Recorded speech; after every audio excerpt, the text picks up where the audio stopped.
All right, right here we have Pete Mendez, and the crank is in and torqued for the final time.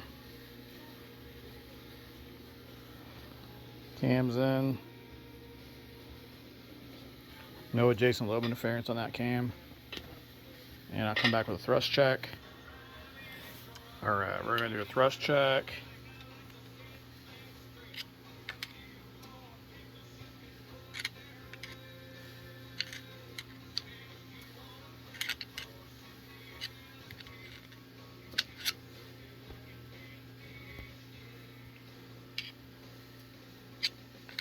We're looking at about 5.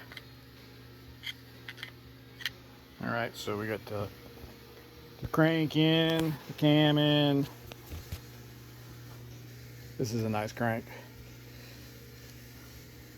but it's 10 and 30, so that's why it's going in a stock rebuild, because I wouldn't run 30 on a serious engine.